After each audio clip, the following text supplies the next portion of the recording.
नमस्कार बाल दोस्तों, कैसे हो आप सब लोग। अगर अभी तक आपने इस चैनल को लाइक शेयर और सब्सक्राइब नहीं किया है तो कर दीजिए ताकि आने वाले सभी वीडियोस के अपडेट आप तक पहुंचती रहे। और अगर आपको यह वीडियो अच्छा लगे तो आप अपने दोस्तों से जरूर शेयर कीजिए ताकि वो भी अपना अभ्यास चालू रखे। तो आज हम शुरुआत करेंगे कि रामायण के एक सेंटेंस से, कि रामायण का एक बहुत ही फेमस है कि रघुकुल रीत सदा चली आई, प्राण जाए पर वचन न जाए। तो आज मैं ये सेंटेंस आपके आगे क्यों रख रही हूँ, तो आपके स्टैंडर्ड 9 में 11 नंबर का जो चैप्टर है वारसागत।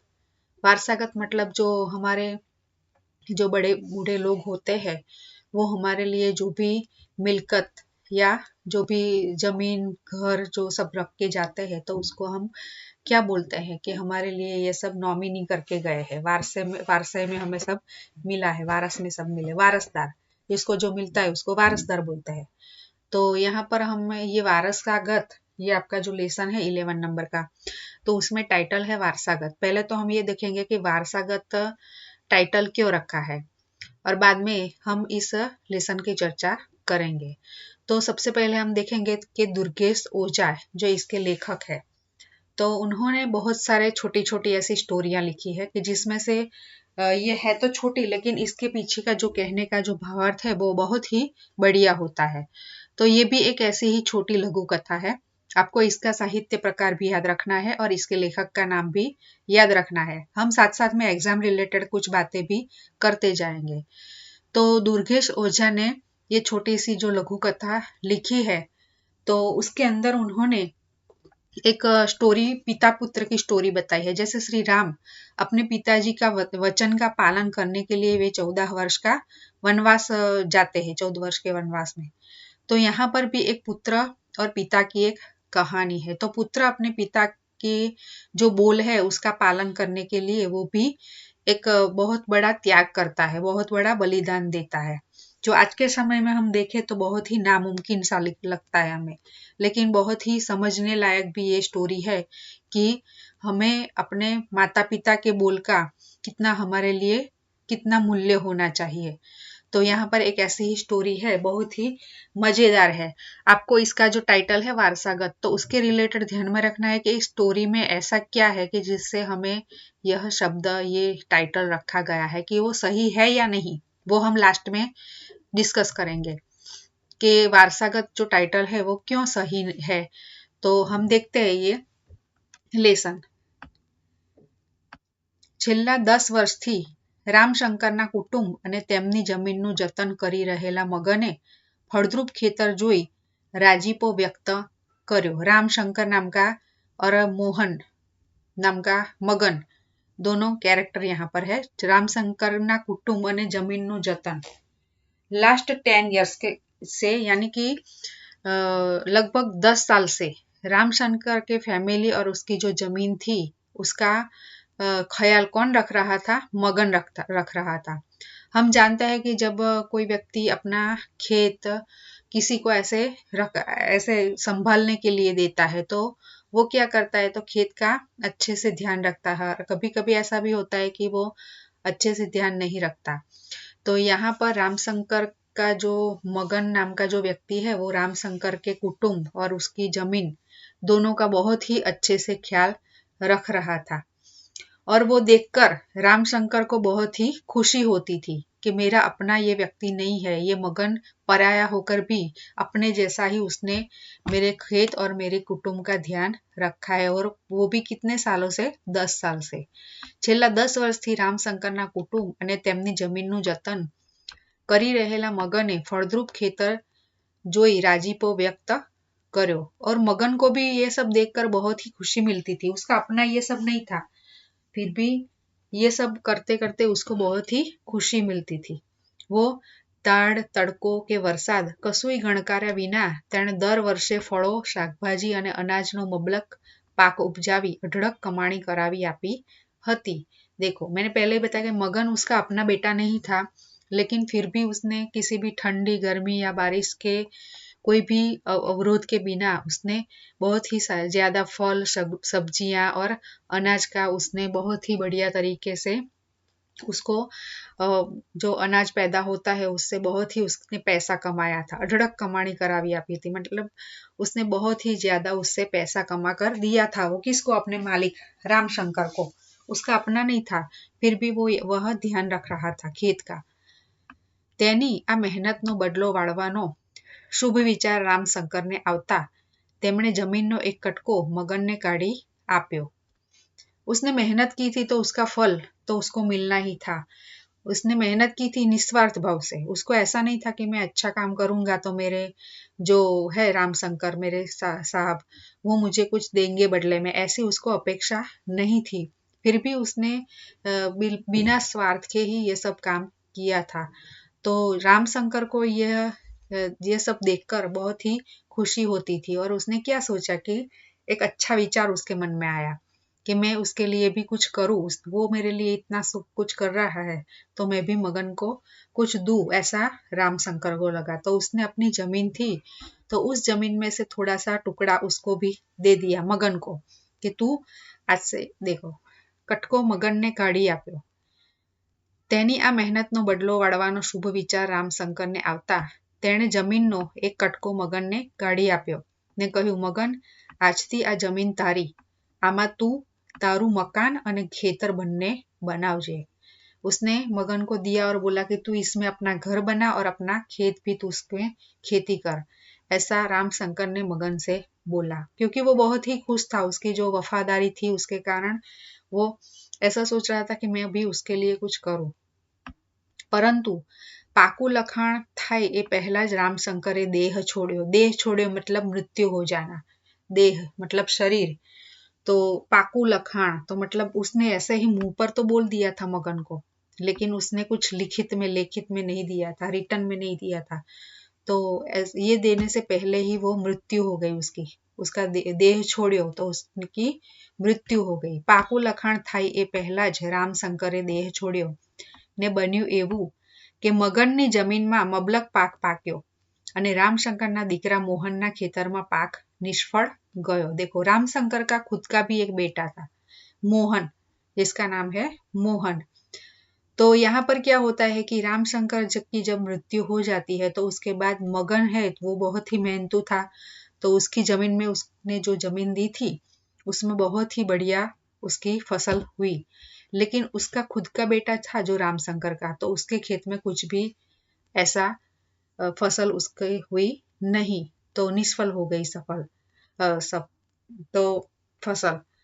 तो क्या हुआ, तो रामशंकर ने जब देह छोड़ा तो मगन के खेत में बहुत अच्छा फसल पकी, लेकिन जो मोहन है, मोहन खुद का बेटा था रामशंकर का, तो उसका पाक निष्फल हो गया, उसकी फसल निष्फल हो गई। तो उसके जो स्वजन मतलब उसके जो रिलेटिव्स थे, स्वजनोए सलाह आपी, तारा बापे आ जमीन मगनने आपी એ સાચું, પણ એનો પુરાવો ક્યાં છે? વ્યવહારુ બન, आंकड़े माखो वगरनो मध छे। देखो ये सब गुजराती कहावत है। स्वजनों सलाह आपी, हम जानते हैं कि समाज के अंदर हमारे कान में कुछ कुछ गलत बातें भी हमें सुनाने वाले लोग होते हैं। जैसे रामायण में कौन थी? मंथरा थी। और ऐसे ही कोई भी ऐसी गलत घटना बनती है तो उसके अंदर कोई ना कोई ऐसे चुगली करने वाला होता है। तो यहाँ पर भी मोहन के जो रिलेटिव्स थे, उसके स्वजन, उसके रिश्तेदार, तो उन्होंने क्या कहा, तो उसे ऐसे बिन मांगी सलाह दी तो कि तेरे पिताजी ने मगन को ये जमीन तो दी, पर उसका पुरावा कहाँ है? तो उसका प्रूफ कहाँ है कि उसने दी है? क्योंकि उसने लिखित में कुछ नहीं दिया था। तो थोड़ो व्यवहारू बन, तो तू थोड़ा समझदार बन। आंकड़े माखो वगरनु मध छे, मतलब तुझे मध मतलब हनी जो हमें यूज करते हैं पूजा में या तो दूध के अंदर, ऐसे ही हम इसको इस्तेमाल करते हैं। तो वो आंकड़े माखो वगरनु मध छे, तो तुम ऐसे इजीली अपना सब काम करवा सकते हो। ये सब मिलकर तुम्हें कुछ भी चीज हमें ऐसे ही इजीली मिलने वाली होती है तो हम ऐसा शब्द यूज करते हैं कि आंकड़े माखो वगरनु मध छे। मतलब मध अगर हमें चाहिए तो हमें मधुमक्खियों से डरकर, उससे बहुत ही संभाल कर वो मिलता है, लेकिन यहाँ पर माखो वगरनु, तो यहाँ कोई मधुमक्खी नहीं है, तुम्हें ऐसे ही इजीली ये सब मिलने वाला है। मतलब तुम्हें सिर्फ क्या करना है, मगन के पास से हमारी जो जो जमीन दी है तेरे पिताजी ने वो तुझे वापस ले लेनी है, ऐसा उसके स्वजन, उसके रिश्तेदार उसे बताते हैं। આંકડે માખો વગરનું મધ છે। 4-5 આગેવાનોની ત્યારે હાજરી હતી, પણ એને તો આપણે ફોડી લેશું। मतलब जब तेरे पिताजी ने मगन को जब ये जमीन दी थी तो सिर्फ 4-5 जो आगेवानी मतलब कुछ आगे आगे बढ़कर बोलने वाले लोग, बड़े बूढ़े लोग होंगे, तो उनकी हाजिरी में ही तेरे पिताजी ने ये बताया था, लेकिन इसकी कोई प्रूफ उसके पास नहीं है, तो तू अपनी जमीन वापस ले सकता है। मगन तो हरखभेर आवकारी रह्यो। मगन को खुशी हो हुई, ऐसा लगता है। मगन तो हरखभेर आवकारी रह्यो। देखो, मगन तो खुशी हुई क्योंकि उसकी फसल अच्छी हुई थी। आओ आओ नाना सेठ, तमारा प्रतापे ने तमारी बापूनी कृपाथी आ मारी जमीनमा सोनानो सूरज। मतलब ये उसका सेंटेंस अभी पूरा भी नहीं हुआ। मतलब वो क्यों बोलता है कि तमारी कृपा थी और तमारा बापूनी कृपा थी, तो ये सब जो भी मगन को फसल हुई थी तो वो सब किसकी मेहरबानी से हुई थी, तो रामशंकर और उसके पुत्र मोहन की मेहरबानी से। तो मगन तो हरखभेर आवकारी रह्यो। आओ आओ नाना सेठ, मतलब मगन के पास सब लोग जाते हैं, तो उसको ऐसा नहीं पता था कि ये सब मेरे पास ये जमीन वापस लेने के लिए आया है। तो वो बोलता है कि सेठ जी आइए, आपके कारण तो आज मेरी फसल इतनी अच्छे से हुई है। जमीन में सोनानो सूरज, मतलब मेरी जमीन के अंदर इतनी बढ़िया फसल हुई। मारी जमीन एम, आ जमीन तारी छे, एनो कोई आधार, कोई लखाण छे तारी पासे? देखो यहाँ पर वो जो रामशंकर का बेटा मोहन उससे बोलता है कि तू ऐसा बोल रहा है कि मारी जमीन, ये तेरी जमीन है क्या? तेरे पास इसका कोई आधार यानी कि कोई प्रूफ, कोई लिखित में कोई तेरे पास है? ऐसा बोल रहा है मोहन। रामशंकर बापा ना बोल एज मारे मन भगवान नो। देखो वो अपने भगवान की तरह उसको समझता था, रामशंकर को। तो मगन ने बोला कि मेरे लिए तो मेरे जो मालिक थे रामशंकर, उसके बोल ही मेरे भगवान के समान थे, तो मैं तो उसको ही आधार रखकर चलता हूँ। एम न चाले, आ जमीन तारी નથી શું समझो? ए न चाले, आ जमीन तारी નથી, ये मोहन बोल रहा है। तो ये जमीन तेरी नहीं है, ले आ कागड़ो ने कर सही એટલે छेड़ो फाटे। छेड़ो फाटे मतलब यहाँ पर ही ये बात खत्म हो जाए, इस पर तू साइन कर दे कि ये जमीन तेरी नहीं है। ऐसा एक कागज देता है, कागज का टुकड़ा। लेकिन सही में अब हमें जो भी कहानी का जो मेन पार्ट है वो अब शुरू होता है कि जब मोहन मगन को ये कागज देता है तो क्यों देता है, और सही में वो कागज क्या किसके होते हैं, क्या है उसमें लिखा हुआ, वो अब ये पैराग्राफ में पता चलेगा। मोहनना આ શબ્દોથી મગનને પગ નીચેની જમીન સરી જતી લાગી। દોસ્ત સમી જમીન દોસ્ત થતી લાગી। મગને ધ્રુજતા હાથે સહી કરી। મોહને કાગળો આંચકી લીધા અને સ્વજનો અટ્ટહાસ્ય કરી રહ્યા। देखो मोहनना આ શબ્દોથી મગનના પગ નીચેથી જમીન સરી જતી લાગી। પગ नीचेથી जमीन सरी जती लागी मतलब उसके पैरों के नीचे से जमीन खिसक गई, इतना बड़ा उसको आघात लगा कि ये क्या बोल रहा है, मेरे मालिक ने मुझे ये जमीन दी है तो आज उसका बेटा ये वापस लेने आया है। इतना ऐसा लगा उसको। दोस्त समी जमीन दोस्त थती लगी, क्योंकि उसके लिए वो जमीन ही उसके लिए सब कुछ था और वो अपने बहुत ही तन मन धन से उसके अंदर फसल पैदा कर रहा था। मगन ने ध्रुजता हाथे सही करी। देखो मगन भी कितना वफादार था कि वो कागज उसके ने दिए, उसने भी वो पढ़ा भी नहीं कि इसमें क्या लिखा है। ध्रुजता हाथे मतलब ऐसे कांपते हाथों से उसने साइन की। मोहने कागड़ो आंचकी लीधा, मोहन ने वापस लिए। અને સ્વજનો અટ્ટહાસ્ય કરી રહ્યા। સ્વજનો मतलब तमाशा जो देखने वाले उसके थे संबंधी, वो हंसने लगे जोर जोर से कि हमने कैसा किया ये काम। मोहन बोली उठ्यो, ले હવે કામ પૂરું, હવે તારી પાસે કોઈ સાબિતી નહીં માગે। મૂરખ, આજથી આ જમીન કાયદેસરની તારી થઈ ગઈ। ले સાચવ આ તારો દસ્તાવેજ। देखो दस्तावेज जो लिखित में होता है कि ये जमीन आज से तेरी हो गई, वो अब पिताजी की मृत्यु के बाद क्या हुआ, मोहन के हाथ में था, तो मोहन ने खुद मगन को ये सब दे दिया। तो बहुत ही बढ़िया, उसने अपने पिताजी का जो बाकी काम था, अधूरा काम था, वो किसने पूरा किया? मोहन ने। और वो अभी बहुत ही वफादारी से। तो उसने सब लोगों को मूर्ख आती जमीन तारे, क्योंकि वो मूर्ख किस लिए बोल रहा है? क्योंकि मगन को ऐसा लगा कि ये जमीन अपनी वापस लेने आया है, लेकिन वो वापस लेने के लिए नहीं, लेकिन जमीन मगन को देने के लिए आया था। और उसके रिश्तेदार को भी यही लगता था कि वो मगन के पास से अपनी जमीन वापस ले लेगा, लेकिन ऐसा नहीं था। मोहन ने तो जमीन देने के कागजात तैयार करवाए थे। तो अब तू ये इसका वारिस हो गया है, तेरे पास लीगली ये सब लिखित में है, तो तुझे अब कोई भी कुछ परेशान नहीं करेगा। હવે કામ પૂરું, હવે તારી પાસે कोई साबिती नहीं मांगे, कोई प्रूफ तुम्हारे पास अब कोई नहीं मांगेगा कि ये जमीन तेरी है या नहीं, क्योंकि पिताजी ने तो ऐसा ही मुंह पर बोल दिया था। तो कभी भी कोई भी ऐसा सवाल कर सकता है कि तेरी जमीन ये तेरी है, कि उसका क्या प्रूफ है, उसकी क्या साबिती है। तो मूरख, આથી આ જમીન કાયદેસરની તારી થઈ ગઈ, લે સાચવ આ તારો દસ્તાવેજ।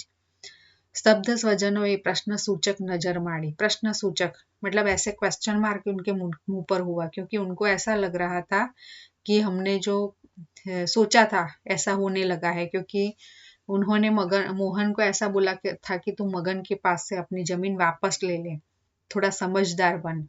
लेकिन ऐसा नहीं हुआ था। उनको उनकी जो सोच थी वो उल्टी हो गई। उन्होंने जो सोचा था कि ऐसा होगा वैसा नहीं हुआ। तो स्तब्ध स्वजनों ने प्रश्न सूचक नजर માંડી। એટલે મોહને हर्षिलता કહ્યું। देखो मोहन में क्या है? मोह। मोह मतलब कुछ चीज को हासिल करना, प्राप्त करना, लेकिन मोहन के अंदर बिल्कुल भी मोह नहीं था। हर्षिलता કહ્યું।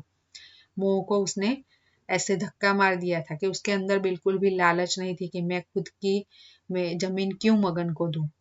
तो मोहने हर्षिलता કહ્યું, હું રામશંકરનો દીકરો છું। देखो एक लास्ट लाइन में बहुत ही बढ़िया पूरी कहानी का जो मोरल हमें दिखाई देता है कि हूँ राम शंकर नो दीकरो छू, मतलब मेरे पिताजी ने जो बोला था तो मुझे उसका पालन करना था, इसलिए मैं वही करूंगा। तो मैंने सबसे पहले रामायण की जो वाल्मीकि रामायण है हमारी, उसमें जो बात की थी कि रघुकुल रीत सदा चली आई, प्राण जाए पर वचन न जाई। तो मेरे पिताजी ने तो उसको वचन दिया था, तो वो तो उसका मुझे पालन करना ही था। तो मैं क्या कर रहा हूँ? मेरे पिताजी का जो काम था, उन्होंने जो बोला था उसका पालन कर रहा हूँ। तो यहाँ पर हम समझ सकते हैं कि सिर्फ हमें जमीन, मिल्कत, पैसा, जायदाद में ये सब नहीं मिलता, लेकिन माता पिता के अंदर जो संस्कार है, जो गुण है, वो भी हमें उसके वारस मिलता है, वारस को मिलता है। तो जायदाद में ये सब भी होना चाहिए। तो आज तो सिर्फ पिताजी की जो मिल्कत है, तो उसके लिए ही जो जमीन है, पैसा है, उसके लिए उसका ही पुत्र उसको ले लेता है, लेकिन जो पिताजी के अच्छे गुण होते हैं वो उसको कोई जायदाद के तौर पर नहीं लेता। तो ये अक्षत नाम की ये बुक है, उसमें से छोटा सा टुकड़ा यहाँ पर लिया गया है, एक छोटी सी कहानी। तो अगर आपको यह अच्छा लगा हो तो आप अपने मित्रों से भी शेयर कीजिए और सब्सक्राइब कीजिए। Thank you.